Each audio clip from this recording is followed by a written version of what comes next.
just jumped into Austria the last couple of miles. Easy to get a vignette. It's in the window there. Straight in the garage, stamped, €11 for 10 days. That covers you for driving on the toll roads and the motorways. And so yeah, I'm just going to try and show you some of the stunning scenery here if we can.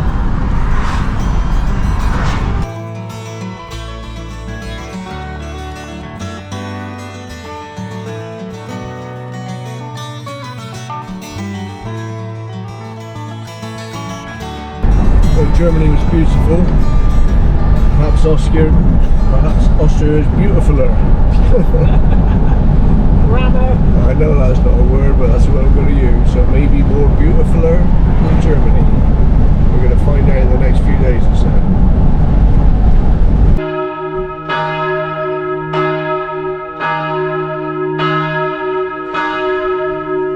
Apparently this is enjoyable. There's 720 metres up and then 720 metres down. But at the moment we're in the up bit. We're in the up bit. My little legs are complaining, but it's some beautiful views. I'll show you in a bit.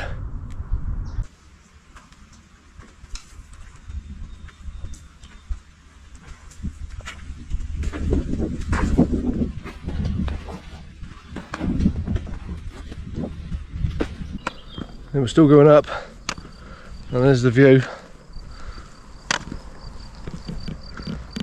So we come up through those trees there, come up through the forest, which is pretty damn steep, and we're stopping in that town in the background there, or somewhere in that general direction. Oh yeah, absolutely beautiful.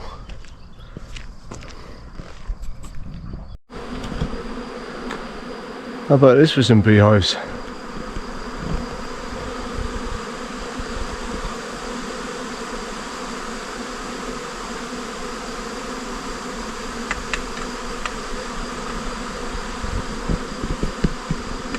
Brilliant. Really? You're wondering why the walking video came to an abrupt halt yesterday. Yeah, when we were the bit with the beehives there, I mean, I was a bit blasé as a beekeeper, so Mrs. Vidler's not good with insects, and a couple of bees decided that they didn't like her too much. So I had to cut the video there, otherwise it would have been an 18 plus sticker, or maybe even higher than that, because it was not, that was not good. She's not good with insects, you know, spiders and things like that, but anyway. It was a cracking walk. It was just horrendously steep, the going up bit. I actually got it wrong earlier. It was up 420 metres, not 700 metres. No, 460 metres up, 460 down. It was up through the woods. The going up bit's not quite so bad. It was coming back down. It was really steep, and my flipping knees started to play up. And you know, I think a mountain goat would have probably struggled as well. But you know, we made it back. So yeah, I got some good drone footage as well, which you hopefully you've seen. If you haven't seen it, then I'll put it on in a minute. So we've showed up at a place called Altenmarkt in Pomgau. I'll put it up there in Austria. Absolutely stunning, beautiful scenery as you've seen. We are on a little campsite on a working farm. I say working farm, I haven't seen too much working going on, but it is the weekend, and for €18 a night, electric hookup, fresh water, chemical and grey waste. There are toilets, but there are no showers. So €18 is actually pretty damn good for this part of the world. Mobile internet in Germany is poor, and I mean really poor. And it seems to be that way across the country. Talked to a couple of ladies in Lidl, and they were laughing. They said, yeah, that's just the way it is here.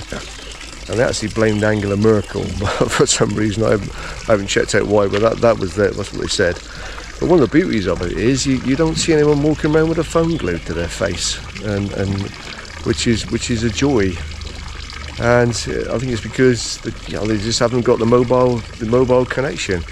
But that said, if you walk into any shops like the supermarkets or the cafe bars or whatever, they all have good internet, and you just log in, there's no passwords or anything like that, you just bang straight in, so that's good. But if you use a lot of data, or you're streaming your videos, or streaming from Netflix, or looking at catch-up TV, then that can be a problem. I mean, if you brought some data with you, I mean, I'm on an O2 contract, so I'm allowed to have 25 gig in the EU, but I'm catching up on my cycling on the Giro, and one highlight program an hour long, that's 2.5 gig gone.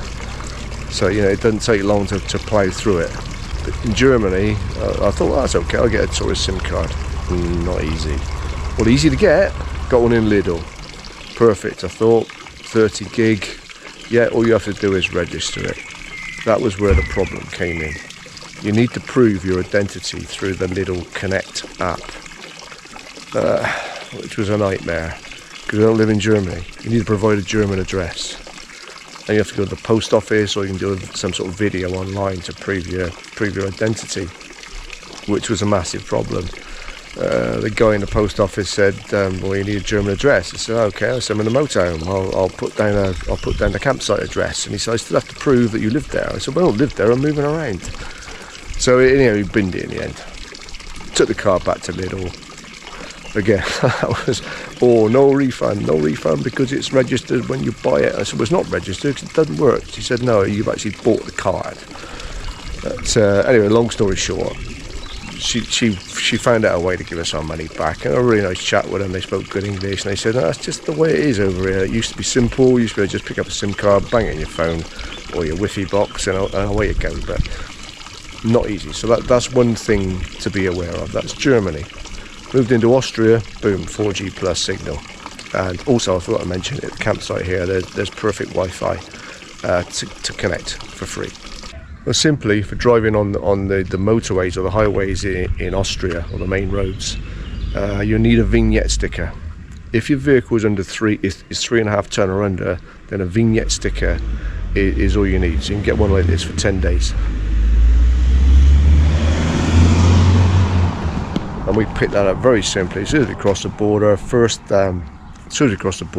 garage straight in, €11. Yep, bang, just straight out of the machine from behind the counter, and that lasts for 10 days. So that allows you, there's €11 for 10 days, and you can drive then on the highway. So the camera recognises it as you go through. If you're above 3.5 ton and 4 ton, and some of you will be, then you'll need a Go box. Now, how you actually get the Go box, I've no idea. But you have to get the Go box, it charges up, and then you have to pay per kilometre. So the best thing to do is probably avoid the highways. Just stay off the highways and the motorways, and you should be okay. But if you hit the highway by accident, then you're going to be in trouble. So again, that's just something to be aware of.